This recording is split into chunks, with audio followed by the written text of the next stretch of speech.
love story. Nobody lugambo bakugambe bigambo sirina mukwano luba lugambo nga bwendio muyaye munywane njaye oh no but I know I am a gangster conscious and righteous I respect your feelings no I am a gangster conscious and righteous I respect your feelings girl okuva na kufuna njagalo kukumanya ompalula buwaluzi muri chondo olesa okuva na kulaba ompalula buwaluzi ompalula buwaluzi ompalula buwaluzi wakalabula nesigala nga nkulokera tati yompalula walula naye nchakulondola sirina mulala gumulungi nasima eranga namala hey yeah but I know I am a gangster conscious and righteous I respect your feelings no I am a gangster conscious and righteous I respect your feelings girl okuva na kufuna njagalo kukumanya ompalula buwaluzi muri chondo olesa okuva na kulaba ompalula buwaluzi ompalula buwaluzi ompalula buwaluzi tell me what you feel girl I need your reason what you thinking and now you gonna leave me tell me what you feel girl I need your reason what you thinking and now you gonna leave me tell me what you feel girl I need your reason what you thinking and now you gonna leave me tell me what you feel girl I need your reason what you thinking and now you gonna leave me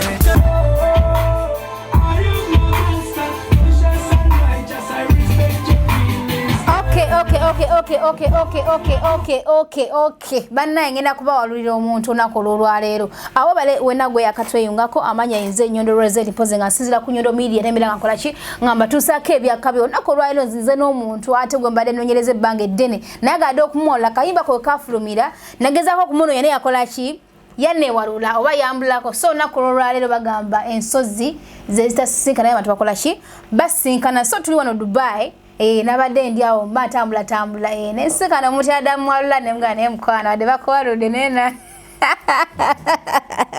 nena agenyina okuba nga ate nkola ki nkuwalulamuuko so go wenna yakatweyungako webale kuba nga ate oli naffe mwana mulenzi yaani I'm the Fantom Lovins with the gangster lovin' skino ompalula buwaluzi girl okuva lwena kufuna njagala kukumanya palula buwaluzi ngamba ze muli chondowoleza okuva lwena kulaba ompalula buwaluzi ye ompalula that was a Fantom straight right about now with Nyondo Media wow yeah man in a DXB straight yeah ewo bale kubanga ate mukwano tukyalirako nkusaba osooke weyanjulu yena kulaba banja abana balaba oluyimbo lwatutula mu fina pakanisa yorwaye lukyalo vibingirako so weyanjulu yene eri abaana abazo obuzi ate naye nga tulimba baluwulira lutambula naye nga tebamanyi muntu oyo yaani otubulire n'ensonga lwaki watukola oluyimbo olwo wawalulibwa Fantom Lovins was born at Kansinguza Colin Brighton. He went to Light Academy Bulenga. He went to Chitante Hill School. He went to Kampala Secondary. He went to Kampala Student Center. Then he went to Makerere University where he did his Bachelor's of Arts in Drama 2007 to 2010. Yeah man, 211 actually. Class 27 to 11. Yo Fantom Lovins. Born in Rukunjiri, Rukondo, Nyamabare, Kagunga, Yasimi. Yes I. Lovins. Abakuzala gye bali oba. Muzeyi wange omusajja passing on 2018 September 2nd. Awo mulemirembe. Yes, keep resting in peace Muzeyi Buhe Davis. Mami jali ali Rukunjiri. Mulamu bulungi yeyagala bulungi nnyo. Lovins olabika bulungi nnyo nga bw'okiwulira. buli muwala yayiteze okuba nga atakola kyakuwalula naye twatumanye oli singo abalindire tubona suubi oba well nina omukyala ekyaddonde ewaka mutte sistera n'abaana bange 3 yalitokosa yes I first born Snow Ampulire Denise last born Muchurezi Darius Newman. Much respect. Yes, I. So gonna tulaba nga tukyali ku Nyondo Media. Abantu bane batu inspiring nnyo mu bulamu bwaffe era nga tubeegomba ebiseera ebisinga. Naye nga ate nabo babeera abantu ngaffe kubanga tugana tuyimire tulowooza oba kati bossi bantu oba bakikola batya kumbe nabate kankubuzeemuko kati nga mwe abakoze kumanya nammwe mufuna challenges mu bulamu n'olyango obulamu obutuufule nawe bukosusseeko mpitirivu nze n'okujja ano ninga yajja ku vacation naye nga ate nalinawo jigs zange ez'enjawulo entonotono naye nga nalina okuvaako okewaka because basically my first jig was on the 28th ku lyato boat cruise Dubai Marina nenzija nga nfunayo obujigs obw'enjawulo ate ngera nkyabufuna kuba nkyaliwo waneeno naye nga I needed this vacation to reset my mind, refresh my mind, then go back and see what comes next with my music. Lovins, okoze nyimba nyingi nnyo ez'ettabu era ez'akabi. Naye ate oluyimba lw'eno ompalula, luyimba yali hiti y'amaanyi nga bw'okiwulira mpaka n'essaawa ey'olwaleero. Tugambe, wagenda okukola oluyimba olwo kituufu olwo omuntu yali akuwalula? Yalina best friend w'omukyalo oyo gwe bayita Sophie nanyini saaluuni eno gwe bali babitugguka nga tukyasoma mu high school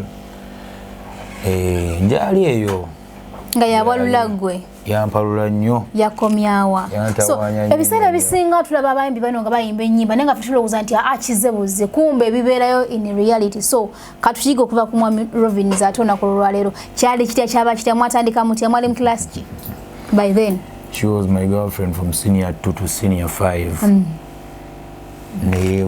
Nawalula gwe nayitako buyisi n'olina nakomawo nga njoyinize firebase mu vaaka yange ya senior 6 naddamu nambuzaabuza nampalula buto ninga neekakati ono story kimba ntudde samweyo omwana nga ndi mu meditation ne mu nnaku yange ninga niyo nalabika mpalula buwaluzi nga lwakuyisaamu eggali akuwalula nina ennaku kati nenziyamu ne musanga ku university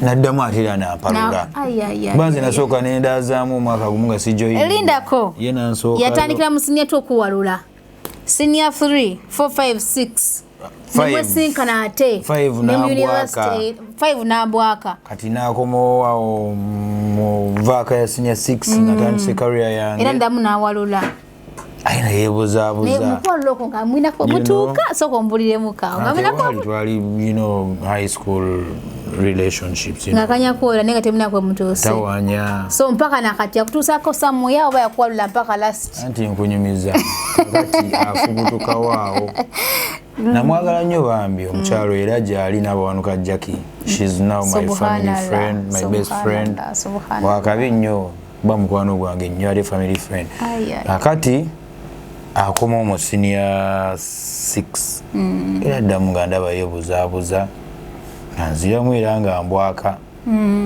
kati ngenda okujja ku university Makerere namusanga ali mu second year nze nga ndi mu first year kuba namisingamu omwaka nayagala dde era gyayandi ampalule neŋŋamba ono alimba tajja kumpalula nkuwulira nentula wansi I am so emotional. I'm one kind of a person who is so emotional.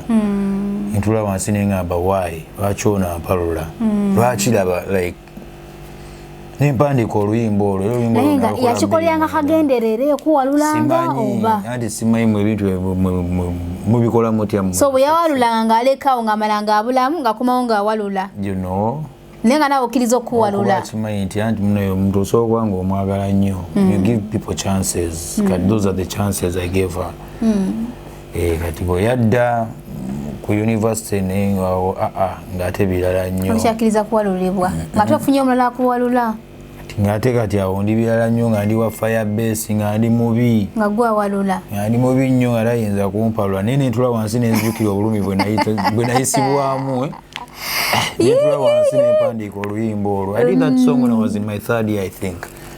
Third year, 2010. Lwakuba abasinga mwalutegeera 2010 nagumu 2010 n'ebiri kuba nnyimba ebiseera ezaalinga zitambula mpola. Zitambuza zokka. That is why I think it is even a classic hit. Teruliggwako, basically. Yeah, man. Tugambe. Olulwimba lwatandikirako oba wali oluyimba olulala emabega? No, gyeziri nyingi. Natandikira ku luyimba lwe bayita Ddowa na Lose Your Love. Simanyi na gye luli. Kwanja akuddamu luyimba buyimiro. Natwalira Bobby ku Firebase n'alyoka anzikiriza n'ampa chance okubeera part of the Firebase crew family. Then waba oluyimba nyimba we ezaali ez'amaanyi nambemu abanambemu endingidi. Actually endingidi was like my first hit song. Bwe basooka okumpa kasente. Yeah, endingidi. Nga tunakubukira nnyo nnyimba ndala ezo zonna. Soko otuweemu akapera aka ompalula. Oli akakasenda kituufu tuli ne Lovins eyakola oluyimba ompalula. Ne bamuwalula. Okay. I'm the Fantom Lovins with the gangster lovin'.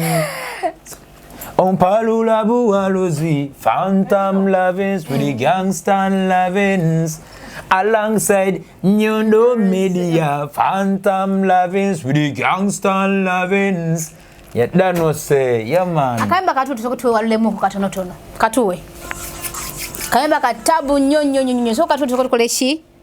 Kati banga mpalula. Kankufesi ngeno kufe. Nze nyolo kuwalula gwe. Siwe chiri. Okay. Ninga do inanje giri.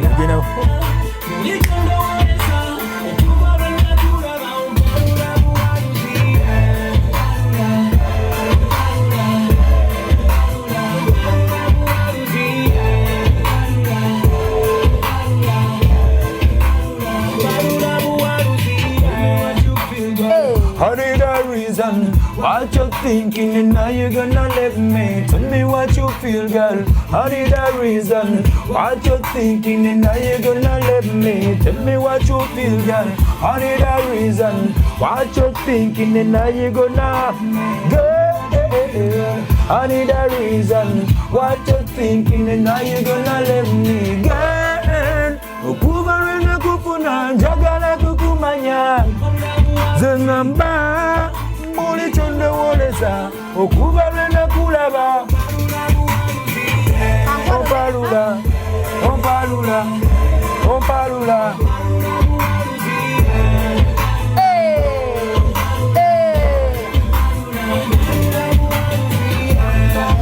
with the gangster lovin'. Hey yeah, I'm the Fantom Lovins with the gangster lovin'. Alongside Nyondo Media, Fantom Lovins with the gangster lovins.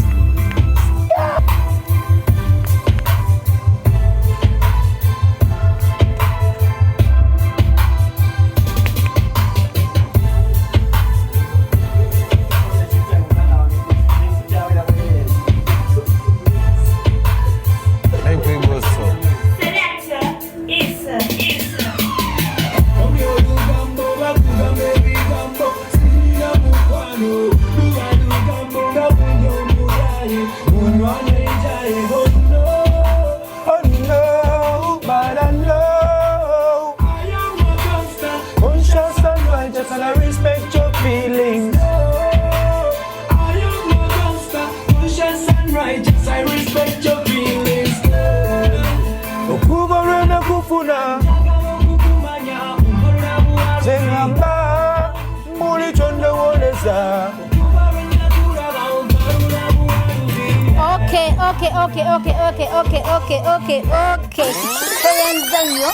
Tweyanze gembade mbagambye nti mba yanamuwalulamu ko nange nkoze eki muwaludde tuwidde story y'omwana yamuwalula nena ngwale muwaluddemuko tujja kutambulira mu ndowooza kubanga nange najala nnyo okumuwalulamuko naye nga neekweka neepena so musangiriza wano ku Nyondo Media nateera nembeera nga muwala. By the way kankujukiza ate Sophie Beauty Sport ate nga basangibwa Hamley namba yabwe kweri ku screen osobola kugisangako banyiriza jukira nti omukyala endabikayo kyekitiibwa kyo Position yala oli wa mukisa nyonze sagala kamera yasera kubira mu interview. Aga katonda mu. Yeah man. Oli wa mukisa yakwata wa. Sikulaba nko interview yonna Lovins.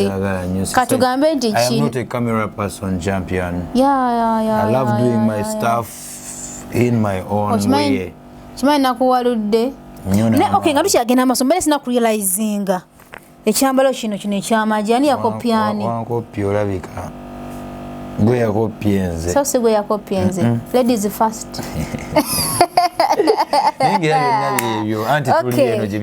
Yeah, you're right. Yeah, so I'm gonna design busibuke no DX. That is it. Yeah man. Okay.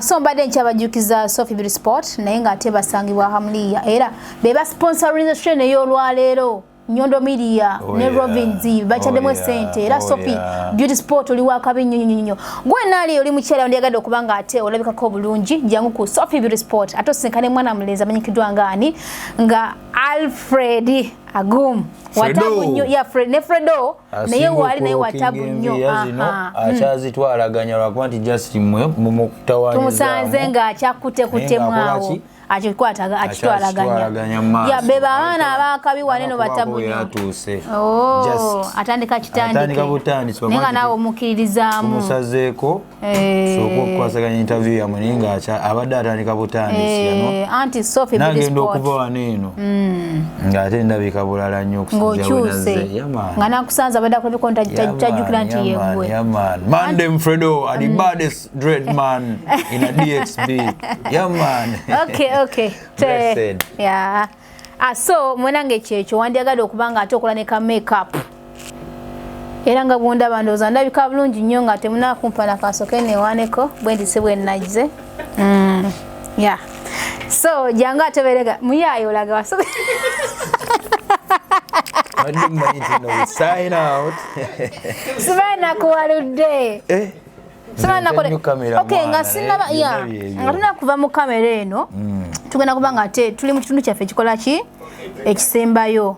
Oyogeddeko ku Sophie whereby nti best friend we yakuwalula. Omwalo oyo wamukyawa. Yakuwalula azin no mukyayira dadadadada for real no nga tukyagala kumulabako bisere bisinga omwami wajja gyoli nagaana ya moving on nemusera muli friends bomusinkana mugonga ne family yange even last year was atwamusalako ne family yange ngambe yerubunjiri ewaffe kulaba mami she's a good person now. She's a good person. She has no problem abantu people fall out and people akayimba ko yakategera nti okayimbidde ye abimanyi byonna nagamba atya kati kankubuuseyo kamu n'omwana we gwe yazaala first born we yamutuuma erinnya lya Fantom yamutuuma Brighton and I'm called Brighton just because naye yakimanya kyamutaakinga first born we yamuyita Brighton and not because nti wange naye yamuvinga on yamutuuma Brighton because I'm Brighton Colina Kansi. Sophie mukwatagana mutya era mmanyagana mutya? Sophie twegwako eyo Wambuga eyo ku Light Academy eyo Bulenga senior 1 but eyo Jackie yaja na luvannyuma nnyo mu senior 2 nyarusango eri tuli ba best friends nono because she's a humble soul very pure hearted nnyo naye ye yatakwalulangako kyala wakabi nnyo biwanvu ebiveeko ebyo okuwalula amanyi okuwalula okwo kwali kwakola kwatusaasaana mitima biwanvu nnyo naye kyomanya she's a pure soul, she's a big soul. Yeah man. So kiki yasinza okuleeta okay wagambye baze mu vacation wanene Dubai nade nino jig yade main yade ku boat cruise then zino zonna ezizzeeko people are tapping me bwera ne ku Tuesday kankayiseewo ngenda kubeera wali eri ku Candy Club Hotel Chelsea yaman wali eri ku ki Eswatwa fena tubeereyo abakabi kubanga tubeera kubanga tusinkana wakabi Tuesday ladies night Candy Club Eswatwa wali eri ku Chelsea Hotel that is next Tuesday from now I don't know the date so koleke fresh things there sorry wakola oluyimba nono omuwala Nantongo sebwe kiri bamuyita Rena Nalumance okola oluyimba naye omwana oyo bagamba nti akaseera komakola oluyimba olwo mwali muli biwanvu nnyo kituufu nedda bambi tewali nnyo kyali kigenda mu maaso lwakuba nti ebiseera ebisinga when we people collaborate with the opposite sex abantu bakitwala nti noki ate njana kugambayo kano wammanga nebba wenyini Justin Bass yalowooza nti nali njagala mukyala wo era yamugana n'okubeera mu video kyova ate omulabamu mu video y'oluyimbo kyembala ngenda okubuuza lwaki omukyala oyo terabikira mu video is that the reason n'amukomako musoka mutu wakayimba akabantu bakalabi omusujja remix oba Karo Nantongo omugenzi owa-kabi legendary Karo Nachimera actually si Karo Nato Karo Nachimera mugenzi already so a remix Fantom Lovins remix Fantom yatula no joli nyabo bigambo tubitwale mu maso mami ankusabo manyetize ni musajja wo omwagalwa umpe kitiibwa nawo kilaba Lovins dala wobeleyo nange n'omweno aba bakubulira nti nze njagala abasajja bangi si kituufu ssebo ekyo nawo kiraba baby dala wobeleyo labwenziteno ankusaba wontwale mu bakadde leero onyanjule mumpe ekitiibwa nfa mwami omunyange kumira kuze rachinaye seuwo bareke mukere mubakowa osanga balikowa nababipoye kuyogera nojoli sebo bigambo tubitwale mu maso sebo labanze kusaba omanye nti nze ndi mukazi w'omwagalwa mpe ekitiibwa sebo ekyo nawo kiraba baby ddala bw'obeeleyo nange nno mweno aba bakubulira nti nze njagala abakazi abangi si batuufu guluma omusujja guno guluma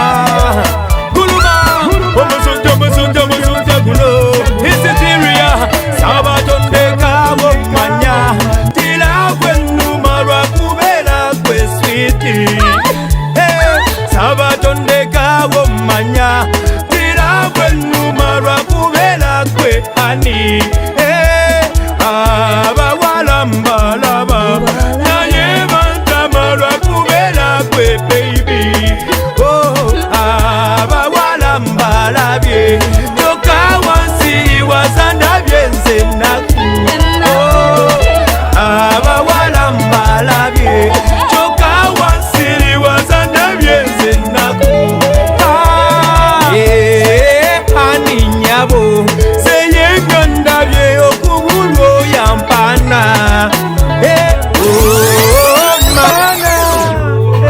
mami nyabo seyenga ndabye okubulwa oyampana oyansuda sabatonji wayo manya ziragwe nnuma kubeera wesebo sabatonji wayo manya otiragwe nnuma lwakubeera ambalaba naye bantama lwakubeera gwe ssebo mwami amuse alongside producer Renix Karo Nachimera never forgotten always remember jagala nfunde simwami jagala nfunde kachayiko nanywa nange kenalya tweyanziza nnyo naye nga nkujjukiza nti wiki ate yali ku kamera gona yandagala okumanya emirimu gya wiki yakola video za Nyondo Media mu County Global Services nate era nga ayina ne company eyitibwa Ulefa Production so content creator gwe wenna wandagala okumanya ku mirimu gye gisingawo genda ate ku Nyondo Media berengo olaba emirimu gyakola mu County Global Services ate nga mwana y'omu akola content wa Ulefa Production so tweyanziza nnyo tweyanze gobale nnyo wobale ndoza katuwunzike nachi so well I am here to explore, to get to know more about the world, to tour, to refresh my minds, and to shoot a few videos. Chemayo ngene muno nya tukwatagane. Wiki. Mwana wa tabu. Yeah man, so basically next year I'm going to be doing an album release of 20 songs. 20 songs next year. Early next year, 20 songs. Nenga kweze nyimba zengendo okuta kwa album yange nyimba 20 ngenda kulia kwa no video 5 zengendo kudayo na zero mu Dubai. Yeah man. Ogenda kusikola kati ogenda kudayo nazo. Okay. Yeah man, obanziyo ne footage wange kumalize nanga bobimanyi. Checho. Okay. So go na tulaba genda maso ngate o subscribing agwana ku subscribing atobere ngolaba ebintu gye tukola nokuba tuna kubana kansubye tugenda kuba nawe buli wama list so covering behind scenes tuli fenna tewali tabunya kwamba kuonanga ko ngamba buli ekiddako sort of vako atenga Sophie Beauty Spot bwagidde show eno Alfred Fredo the designer Red World ne Fredo number one in a DXB toyanziza nnyo toyanzege. Let me sign out. Me sign out too. Yeah. Yes, sire. Basically, we bad to the fullest. We tired, but we are now retired. Gangly we are. Okay. Atenga. Sophie Beauty Spot. Bwagidde show eno. Alfred. Fredo. The designer. Red World. Ne Fredo. Number one in a DXB. Toyanziza nnyo. Toyanzege. Let me sign out. Me sign out too. Yeah. Yes, sire. Basically, we bad to the fullest. We tired, but we are now retired. Gangly we are. Okay.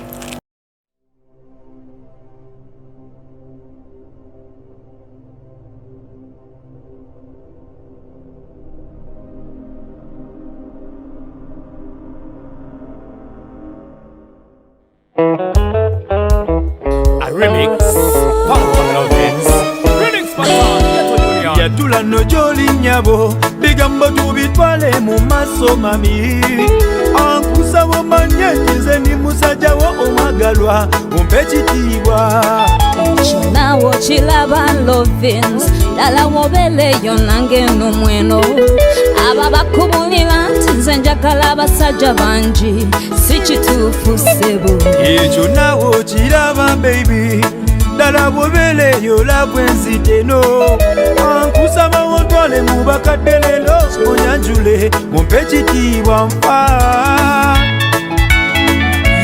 Mwami omunange kumira kunze rachina ye sewo bareke bukere bakowa osanga balikowa ababipoye kuyogera no joli sebo bigambo tubitwale mu maso sebo laba nze kusaba omanye nti nze ndi mukazi w'omwagalwa mpe ekitiibwa ssebo. Ekyo nawo Kilaba baby. Ddala bw'obeeleyo nange nno mweno. Aba bakubulira nti nze njagala abakazi abangi si batuufu. Guluma omusujja guno guluma. Omusujja guno isitiria sabatondeka womanya tila kwenuma lwakubera kwe switi sabatondeka womanya tila kwenuma lwakubera kwe ani abawala mbalaba naye bantama lwakubera kwe baby abawala mbalabye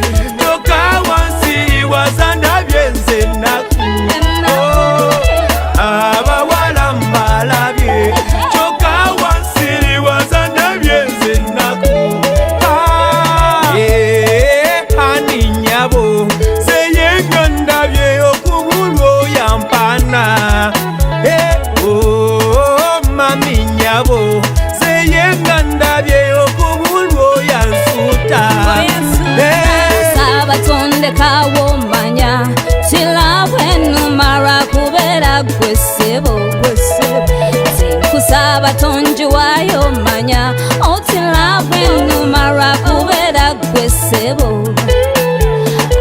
abo abasajja mbalaba naye bantama lwakubera gwe ssebo mwami amuse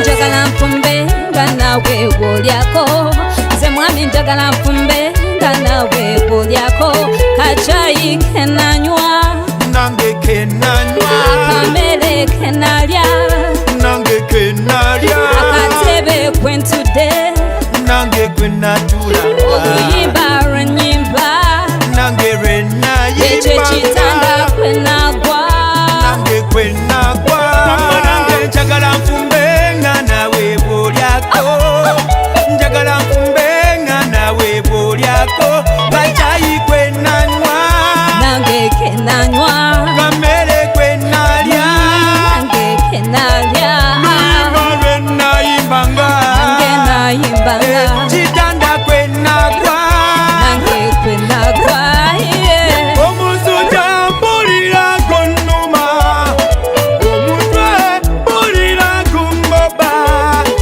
emikono mpulira gyennuma amagulu mpulira gampa ekiwato mpulira gyennuma omugongo mpulira gunnuma pa kwatako nyabo nkwatako nywezanze